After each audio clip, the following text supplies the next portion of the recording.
my name is Jenna, but you guys can call me Jenna. Welcome back to my channel. Hello! Today, we're gonna be starting a little bit of a fun reading vlog. I don't know how long this is gonna go for, but it was mainly inspired by my absolute love and adoration for Travis Baldry's Legends and Lattes. I do not currently have my copy because I lent it to my friend to read because I need everybody to read this book. But Legends and Lattes is a high fantasy, soft stakes vibe of a book that is just everything I want in a fantasy book right now. Like just soft vibes. They're just slice of life living in a little fantasy town, making coffee for people, and there's a little bit of a romantic side plot. It's very good. I then went on a little bit of a trek to try find other fantasy books like this. As such, ordered a couple. That is what is going to make up this video. So we're gonna see what fantasy books are out there that are just vibes. Soft stakes, just vibes. I was also asked recently when I asked you guys like, what do you guys want to see from me? One of my lovely viewers asked to see if I could do like recommendations list for books that are just vibes like this, and I don't have any. I have barely any. More of the books fall into the sci-fi range, like A Song for the Wild Build by Becky Chambers is the poster book for this. This also could be fantasy, so I would recommend this one for sure. But her sci-fi books are more along the lines of the soft stakes, more vibe books than anything. But that's not what we're here for today. We are here. Fantasy, soft stakes, fantasy. Now, I don't really know if I have many like recommendations.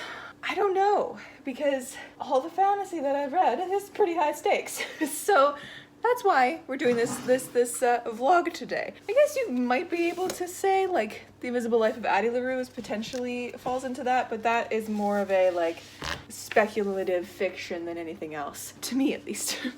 And then I guess you could say something like The Hobbit is almost there, even though there is, you know, a big battle at the end. I would say that it's a little soft stakes just because of the, you know, cottagecore vibes.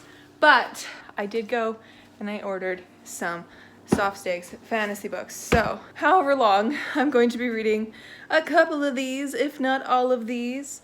I got a bunch of them and we're gonna talk about them. So when I had finished Legends and Lattes, I ended up like just screaming on Twitter. And since I follow Travis Baldry, I see what he like retweets and stuff. And he ended up retweeting a couple photos where people had included other fantasy books as like kind of comps to tone wise and stuff, and I immediately jumped on it. So the first one that I saw, and the one that I actually picked up, was the Dragons of Autumn Twilight, which is the Dragonlance Chronicles book #1, which is also a Dungeons and Dragons book. I am so amped to read this, my guys. Also, just like the cover itself is just so pretty. But this is a little itty bitty book, and this is, I don't know, it's on the back it says, lifelong friends, they went their separate ways. Now they are together again, though each holds secrets from the others in his heart. They speak of a world shadowed with rumors of war. They speak of tales of strange monsters, creatures of legend. They do not speak of their secrets. Not then. Not until a chance encounter with a beautiful, sorrowful woman who bears a magical crystal staff draws the companions deeper into the shadows, forever changing their lives and shaping the fate of the world. No one expected them to be heroes, least of all themselves. So, I am excited. This is by Margaret Weiss and Tracy Hickman. I'm excited to see how that one turns out. I also went on a, like, just Googled like soft stakes fantasy kind of vibes, and that's where I found these next few. So we'll talk about this one first, or these two first. So I have previously read Marie Brennan's The Natural History of Dragons, a memoir of Lady Trent, essentially. Fictionalized memoir. This popped up on that list multiple times, and I think it could work. It has been many years since I've read this, and the first time that I read it, I didn't really super enjoy it because it wasn't what I was expecting going in. Now that I know what it is, I want to reread this and then read the second one, which is what I picked up, as a like, you know, just vibes. It's just a chill memoir of a lady scientist going around and like studying dragons. We love to see it. So I will be getting to those. Then I also have this omnibus of Mercedes Lackey's Tarma and Kethri, which is the Vows and Honor trilogy. And this was another one that popped up. People were like, yeah, Tarma and Kethri, definitely one of those which has like lower stakes, just kind of vibes. And I'm very excited about it. This is 3 books and I will definitely be reading at least one of them. So excited about this. But yes, my friends, those are the books that I have for this vlog. There are others that I might eventually pick up, like via ebook, but I think I have a pretty good chance with these 6 because there's 3 in this omnibus, but we shall see. But yes, my friends, stick around. This is going to be a little bit of a searching to find a vibe reading vlog. So if you guys have any recommendations for like soft stakes or just like kind of just vibes fantasy books, please let me know down below because I will read them all. Anyways, let's get started. Hello, my lovely friends. It is now, I think, just a couple days later, and I've started rereading the first Marie Brennan book, A Natural History of Dragons, which I'm loving so much more the second time around. The first time I read this, I didn't expect what I got, and it kind of tainted my view of this book, but now that I know what it is, rereading it is making it a lot more enjoyable, let me say that. This is a Jane Austen style memoir, maybe even a Jane Eyre style memoir, not as gloomy though. Pretty happy, of a lovely lady named Lady Trent and her escapades. This first book follows her as like a 19-20-year-old just starting out in her dragon studying career. It is a world like ours, but it just has dragons. And they go on like an adventure to study dragons. So it's like, you know, all that good stuff. And it's totally chill, and it just has that vibe to it. I don't know what I was expecting the first time I was going into this. I think I was expecting more of a high fantasy when I was going into this. This is not. This is Jane Austen style writing of like a lady's life kind of a thing. So it's definitely works for, you know, just vibes of a fantasy book. Probably less so than, you know, Legends and Lattes, but it still has that vibe because it is literally just her living her life going to study dragons. And there are some moments of like harrowing peril because she's going to study these beasts that are dangerous beasts. And yeah, it's in the era of like propriety and, you know, your husband has to rule your life kind of a thing. So that's kind of fun, but yeah. So that's the first book that I picked up, which I'm very excited to keep going with, and I just thought I'd update you. Hello friends, Editing Jenna popping in here. I realized that I've completely lost a clip for this video for me finishing Marie Brennan's first book. I dove back into all my reading vlogs otherwise that I still have the footage for to try and see if I've like misplaced the clip. Apparently, I just don't have it anymore. My thoughts on Marie Brennan's first book, A Natural History of Dragons. I really liked being back in this world. As I said in this video, the first time I read this book, I didn't really like it that much. I remember almost DNFing it because I was just not happy with it because I wasn't expecting what I got, right, when I went into it. If I had known that it was a Jane Austen, Elizabeth Peters style, Jane Austen memoir meets Elizabeth Peters crime solving kind of book, like it's got the vibe of that if you've ever read an Elizabeth Peters book. It's got those vibes and it's like slow and soft and it's introspective and it doesn't have the high stakes of a usual book like this because it's written from Lady Trent years down the line. So we know she's okay, no matter how much peril that she gets into, we know she is okay. And it's kind of interesting to see how, like, her thoughts on herself as a kid, like she'll comment every once in a while being like, oh, like at this time I would have said this, but now that I know it, now that I know what I went through, I would have said this instead, which is really interesting. And I think it's such a cool character piece to choose to do with a fantasy book such as this. And I think that it really fits these soft fantasy, cozy fantasy vibes that I was looking for because it is slice of life, it's softer, it kind of takes away any high stakes that you would have because Lady Trent is coming in after the fact to write these books, which does mean that you know she is okay.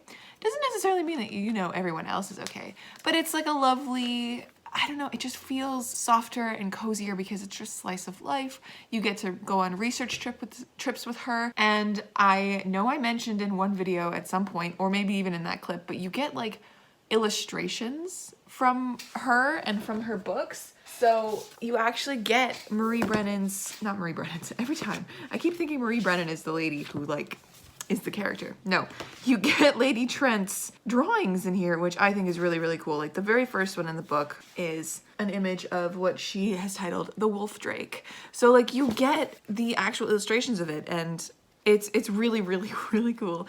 Because sometimes as you go through, you'll be like, oh, I wish I could like picture this temple that they're visiting, or what have you. Or like there's a moment where she's actually describing herself drawing a dragon that they've killed. Unfortunately, they do have to kill a few dragons in this, but that she draws it, and you're like, I wish I could see what she was seeing, or like see this drawing that she's describing, and bango bango, it's in the book, which is very exciting and awesome. I also listened to the audiobook of this because the narrator is just, she's fantastic, and she lends a scope of coziness to this because it's like she's got a cozier voice, and she's just like she's got a British accent, and she's just kind of, you know, almost Julie Andrews-esque, if you know what I mean, like that kind of vibe she gives off, which is exceptional. But yes, I loved this book, and I ended up giving it 4 stars upon my reread, maybe even 4.5. I think it was 4 stars. Yes, I gave it 4 stars, which is awesome. And much better than I gave the first time that I read it. I think I gave it like 3 or 3.5 stars the first time I read it. But yeah, I'm so glad that I got to reread this. So anyways, back to my regularly scheduled programming. Hello friends, it's been a couple days, and I wanted to let you know that I have started and have gotten a fair way through the Tropical Serpents, which is the second book in the Marie Brennan Lady Trent diaries, I guess you could call them. And I'm loving this just as much as the first so far. The first one definitely was a great reread, and I'm really glad that I decided to reread and then keep going with the series, because I think this is just a fabulous, soft series. Like, this is what I would definitely say are like low stakes and mostly just vibes, even though there are, you know, fairly high stakes. They're going on adventures and seeking these dangerous creatures. It to me feels like an Elizabeth Peters mystery novel. Like Elizabeth Peters is that, feels like Indiana Jones-esque type of mysteries with Elizabeth Peters. So this to me is like a Jane Austen meets Elizabeth Peters with a dash of dragons. Like that's how I would describe this best. And I think that's just fantastic. It has such a cool, chill vibe to it, and I'm loving my read through of the second book in the series. After the events of the first one, it's a little different than the first one, but it is interesting because we are, instead of in a like northern European climate, we are in a tropic climate, and it's very interesting to be in a completely different climate with these characters, because the weather was a topic of comment in the first one, so it's interesting to see how like a tropical climate is causing issues as well. More so because one of the characters has malaria, or had malaria at one point in this. So, you know, wonderful things. And I also want to say, like, if you're interested in these books, the audiobooks are fantastic. They're narrated by Kate Redding, who is the lady who does, along with her husband, they do the Way of Kings books. They do a lot of Brando Sando books. She herself is doing these, and she does a fantastic job. Anyways, I have a work meeting, so I need to hang up my phone. I just wanted to come in and let you know what was up. But yeah, this is the second book on this list. Also, there have been 2 added additions to my radar for this video. One of them is an ebook that I will probably talk about when I start reading it, because I did pick it up. And the other one I have put on hold at my library, so hopefully that comes in the next week and a bit. But exciting things. But yeah, I'll catch up with you guys later. Well, friends, it's now a couple days later, I guess, and I've wrapped up The Tropic of Serpents by Marie Brennan, and this was good. It was just like the first one, totally lovely to read and just be in the world of Skirland and the accompanying places that Lady Trent goes off into. This time she went to Bayembe and the Moulin area, which is very fun. We get a little map at the beginning. Definitely will be reading further in this series once I get my hands on the books, because this is just a lovely little, I don't know, it's like a little adventure, but in such a like calm way, even though like there are moments of like death defying, but you know it's all gonna be good in the end, because Lady Trent herself is narrating it, because she was writing these books in her old age, right? So it's like, you know, she's fine. The people around her not always fine. So it has a little bit of stakes in that aspect, but yeah, this was definitely great. I highly recommend these books if you are at all interested. I also today ended up getting Stardust by Neil Gaiman from my library, which is very exciting. It is so much smaller than I thought it was gonna be. I was expecting like an actual like legit large fantasy book, but I'm so excited to read this, and I've heard it's like the perfect soft stakes fantasy book. So I'm just gonna consume all the soft stakes fantasy around me that I can and talk about them in this video. I don't know what I'm gonna do next. I know I have the audiobooks for this one, Dragons of Autumn Twilight, as well as I believe I also have the audiobook for Stardust, and as well as like the entire compendium of Mercedes Lackey's books. So I have options. I have so many options. But yeah, definitely. I just love the like quaint, science-y, anthropology-esque feeling of these, because our author, I do believe, the author Marie Brennan, was a archaeologist. Yeah, Marie Brennan habitually pillages her background in anthropology, archaeology, and folklore for fictional purposes.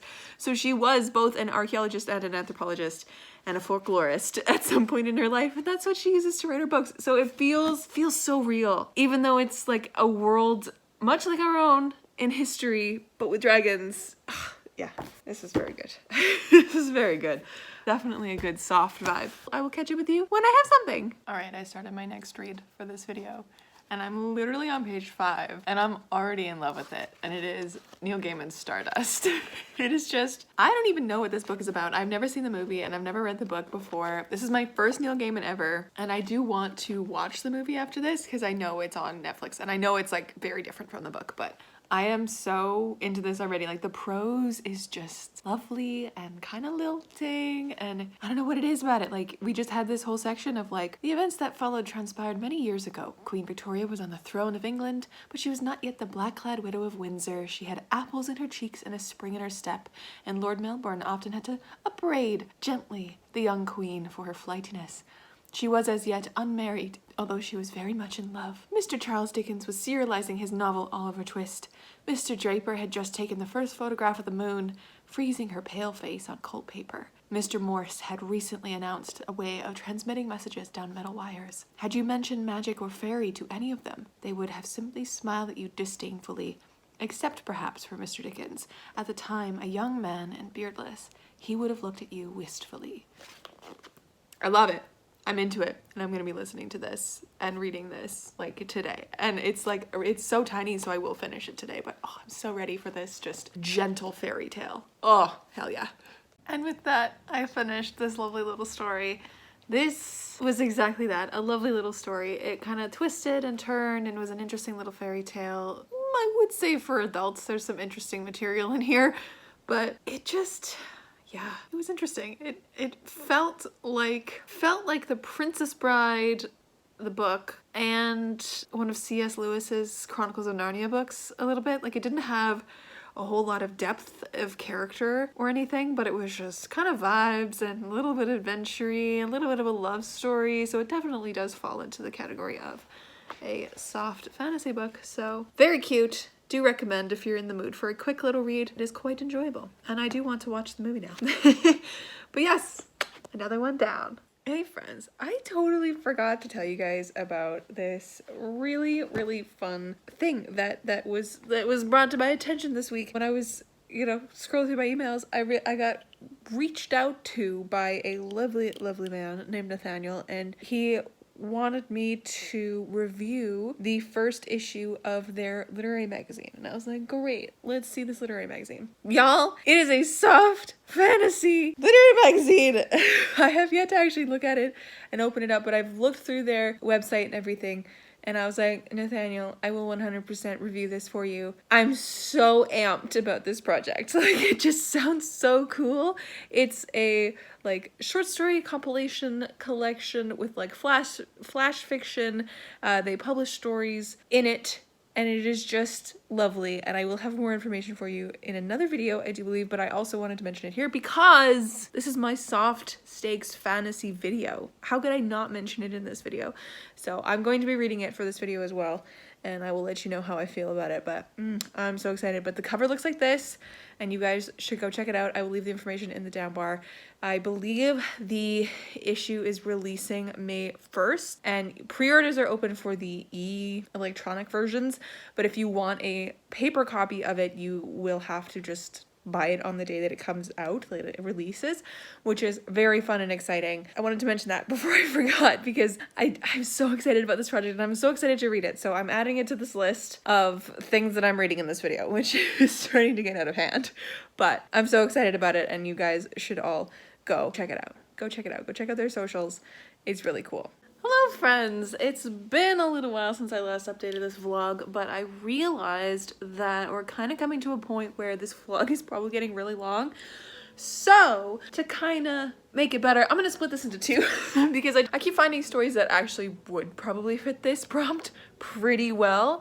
So, I figured I might as well kind of end this video with at least part one with the Windgraph Literary Magazine. I just ended up finishing it today. If you guys missed, I did upload a little review video and a how to enjoy your cozy fantasy video at the same time. They were together just a little while ago. I will tag it in the down bar as well with all of Windgraph's information, because I think you guys should check out that cozy literary magazine. Every single one of those stories was just lovely in its own way, and I really liked the way that it was put together. It kind of, had a good trajectory through it, because it followed different versions of what cozy fantasy can be, and I think it's a really good sampler of the genre. If you guys are interested in getting into the genre at all, definitely go check out Windgraph. I really enjoyed it. I think my favorite story was probably the first one, but every other story in it was fantastic as well. The first story follows a dragon protagonist, so of course that's my favorite, cause it's a dragon. And you guys know I love dragons so much. So what did I read in this video so far for you guys? I feel like I've just had a complete kerfuffle of a reading vlog. But I think I started off with the 2 Marie Brennan books, I do believe. The 2 Marie Brennans, which were great. We have the first one, which is A Natural History of Dragons, and then the second one, which is A Tropic Serpents, which both of these are just wonderful, and I stand by my ratings of them. I think I gave them both 4 stars, which is awesome. And I'm really happy that I reread Marie Brennan's first book and then dived into the second one, because I will be continuing this series most definitely as I crave my soft fantasy, or if I want this very specific vibe of a Jane Austen meets Elizabeth Peters kind of a thing.